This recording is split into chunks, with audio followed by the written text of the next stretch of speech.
Steve August, Walter Ash to the Crazy House Prices podcast, the podcast where I help you buy your own home, understand the madness of the Irish housing market, and generally just adult a bit better. I'm your host, Kieran McQueen. Three things this week. So the government's affordable housing figures for 2025, which are really brutal. Second one is a proposal to cut stamp duty for first-time buyers, which might sound a little bit better than it actually is. And a plan to allow modular homes in back gardens yet again without planning permission, which I think could be really dangerous. So I'll explain why. So let's get into it. The government released its affordable housing figures for 2025 this week. They kind of did it. What they usually do is they release things that they know is bad news at a time when there's a load of other madness going on. So they released these when those three Fianna Fáil TDs came out, and there was all the media were just entirely focused on Fianna Fáil maybe potentially trying to push out their leader and replace it with someone else, and loads of other bits going on. So they tend to release these kind of things when people are distracted with other things. So the headline that they want you to take away is somewhere in the region of 17,700 affordable homes were delivered. And I just want to tell you what's actually in those numbers. So these figures include Help to Buy. So that's a scheme where you get a tax refund on a new build bought at a market price from a private developer. It includes the First Home Scheme, where the government takes an equity stake in your home while you buy at market price from a private developer. And it includes the Vacant Property Refurbishment Grant, where you get a grant towards doing up an existing property you buy at market price. And the stats show that a lot of the vacant property grants have been used by landlords. So none of that is an affordable home. They are just financial supports to buy at market prices. The developer sets the price, you pay it, and the state then helps you with the cost. So that's not the state actually building you an affordable home. And as you may know, I don't agree with the Help to Buy scheme or the First Home Scheme overall as macroeconomic policies, as they've been proven to increase house prices. So the number of genuinely new state-built homes sold at below market prices through local authorities in 2025 is 935. So not 17,700, just 935. And in Dublin City, not one affordable home for purchase was built, so zero. There were 8 in Galway City, 61 in Cork City, and the target for affordable purchase was missed by 55% according to Sinn Féin's Owen O'Brien, who went through all the data. And now there's also cost rental in those figures as well. So about 2,300 units were delivered across approved housing bodies, local authorities and the Land Development Agency. Now, I'm not giving much credit for that either, and here's why. Because the real cost rentals, so as in the Vienna model, which is where the concept comes from, that sets rents based on the actual cost of building and running the homes. So the state built them, they recoup the costs over time, and the rent stays low permanently. So Vienna have been doing this for hundreds of years, and it works. It's seen as the benchmark. But what we call cost rental here is rent set at a slight discount to the private market. So the government took the name and basically left out the rest of the model. So a 2-bed cost rental apartment in Dublin is not cheap. It's less than the private market rate, and sometimes by like a few €100 a month. So it is useful, but it's not what cost rental is supposed to be. Like in Vienna, you're talking €500 or €600 a month for like a 3-bed apartment, I think. So when the government uses this to kind of pad out an already inflated figure, it's just kind of more of the same. So Social Democrats TD Rory Hearn called the release a masterclass in political spin. He mentions the government has redefined delivery to include approvals, grants and equity stakes rather than homes actually being built. They've rebranded the whole thing as a starter home, which is Celtic Tiger language that deliberately blurs the lines between a state-built affordable home and a grant towards buying at market rates. So my take on this, 935 affordable homes for purchase in 2025. That's the real number. Everything else in that 17,700 figure is financial support towards market price buying, dressed up as the affordable delivery. So the people trying to buy in Dublin, Galway or Cork know the reality it is. So there's been 0 homes basically built for them, and the rest is basically just spin.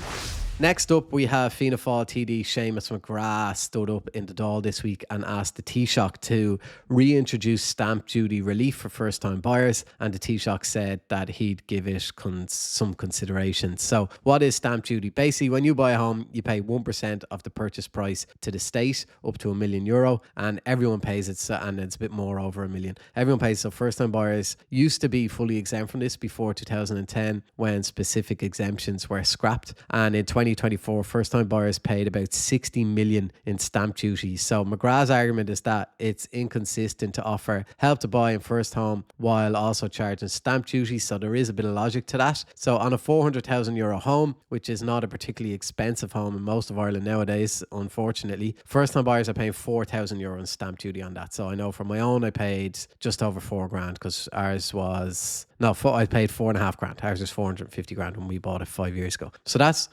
I would have saved £4,500. That's real money. But the problem is the same as every other kind of demand side support that we've introduced. So like Help to Buy, the first home scheme, like they all put more money into buyers' hands in a market that just does not have enough homes. And when you put more money into a market with not enough supply, prices go up. And the ESRI found evidence that like the Help to Buy has been partly like the money you get back from that has been absorbed into new home prices. So developers knew that buyers had more money to spend and priced accordingly. And a stamp duty exemption could be the same type of measure. I'm not sure. I'm just always skeptical of these things where they just want to put more money into demand side stuff when we really need supply. So if you give every first time buyer in the country an extra few grand of spending capacity at the same time in the same market, sellers and developers then I think will just capture some of that with higher prices, and the buyer ends up being no better off, and the state's lost 60 million a year in tax revenue. But I guess the other side of it is prices are going up regardless, so they're going to be going up anyway, so at least you're saving a few grand on stamp duty. So but there's also then the question of who benefits most. So first time buyers buying more expensive homes then will save more. So if you're buying a 750 grand home, you're saving 7.5 grand, whereas if somebody's buying a 200,000 euro home, they're only saving 2 grand. So the measure is worth more to buyers in expensive markets, which in Ireland basically means Dublin, where price inflation effect is also likely to be the highest. So what would actually help is just building more homes at below market prices. I don't see that ever really happening, to be honest,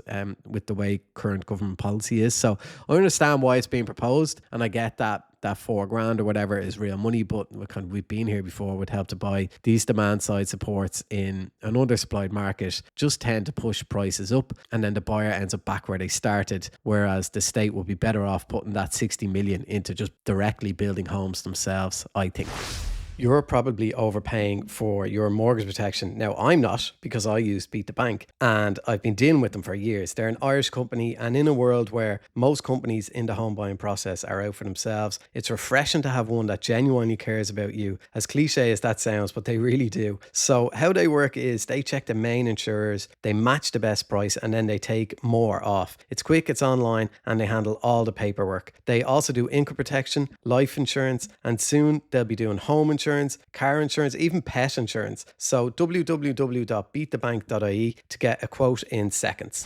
And lastly, the government announced this week that homeowners can build modular units of up to 45 square metres in their back gardens without planner permission and rent them out privately under the rent a room scheme. So €14,000 tax free. Now, a lot of people get the rent a room scheme thing mixed up. They think it's the first 14 grand that you don't pay tax on. It's not. You don't pay tax. You have to still declare that 14 grand. It's just not taxed. But if you charge €14,100, well, then you pay tax on all €14,100. So it's not like the first 14 grand. It's just 14 in total. So the Taoiseach called this an added layer of supply, and the Taoiseach said it would take the planner out of the back garden, whatever that means. And the housing minister said he was apparently laser focused on cutting red tape. So this started off in the early days as a different proposal. It was originally pitched as a way for families to house an elderly parent, which I think is ghastly to think of, just sticking an old person in a shed to make room for everyone else.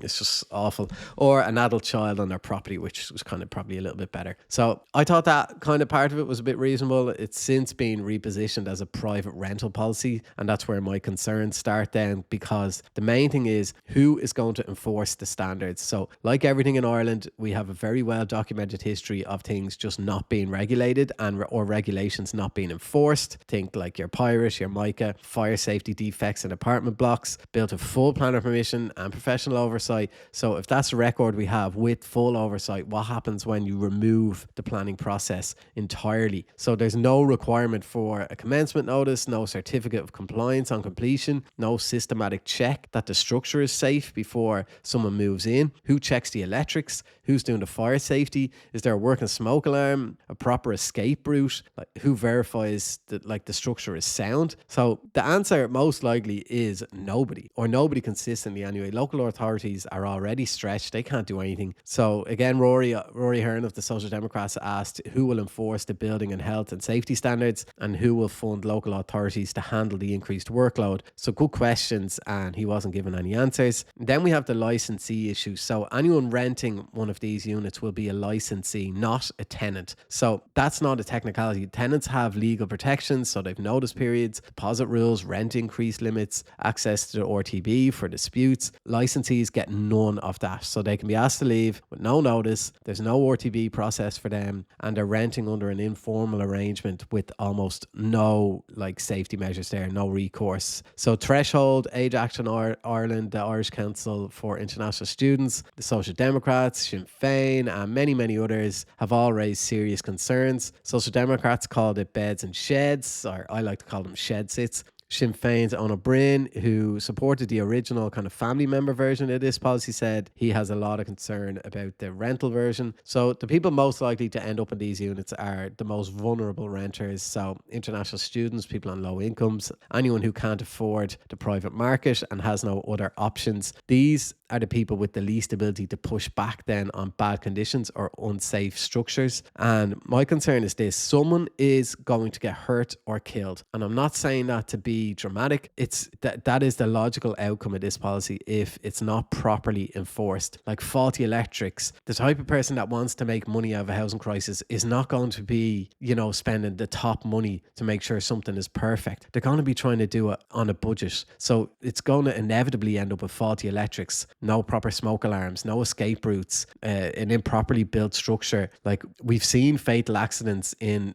illegal residential conversions in Ireland before, and they're the conditions that cause them. I'm really worried about this. So I just think it creates really bad conditions at scale with no planning oversight and occupants who have no legal standing to demand improvements. You could easily just say, look, don't rent it if it's not safe, but people don't have a choice. I put a video up yesterday of the apartments down the road from me. They're nearly all empty. It's $4,500 for a 3-bed apartment. So people don't have an option. If you're a family with kids, you need 2 or 3 beds. The 2-bed was $3,500. So it's absolutely insane. People don't have a choice to go elsewhere. And then 45 square meters, that's roughly the size of, say, a large studio apartment. So for one person, if it's built properly, that could be livable. But the problem is, this built properly, it just relies entirely on the goodwill and competence of the individual homeowner with no independent check. And then there's also the question of the infrastructure. So no planning means there's no assessment of the additional demand on water, which we know is already at capacity, sewage, energy in given area, parking, all that stuff matters. And then you multiply these units across thousands of back gardens, and I just think the impact is real, even if each individual unit seems small. So the Taoiseach said an 18-month review is built in. I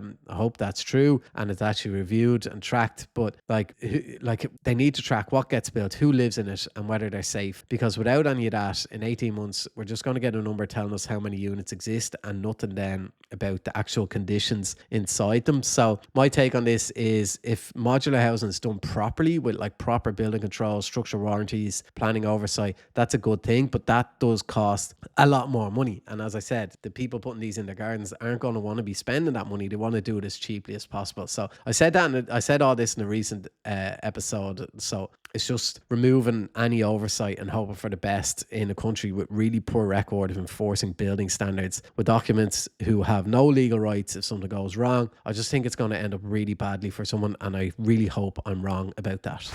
So, a bad week for anyone hoping that the government has a handle on the housing crisis, unfortunately. So, numbers that aren't what they say they are, a stamp duty proposal that probably helps, sellers and developers more than buyers, and garden sheds, shed sits, as I like to call them. Although I know some of them are actually quite nice and quite fancy and all that. But look, no planning oversight, rented to people with no rights. It's a bit of a recipe for disaster. Anyway, share this episode if you found it useful. I know they're a bit depressing, but I'm trying my best here. But there's just never really any good news when it comes to housing in Ireland. Find me on Instagram, Crazy House Prices, if you're not already following me there. My Patreon is €3 a month. If you want bonus Q&A episodes, you get direct access to me, my community. You can ask questions there, DMs there, I'll get back to them. And my book, How to Buy a Home in Ireland, is in bookshops, or get it for free, ideally in your local library. Anyway, thank you all for listening. Slán go fóill.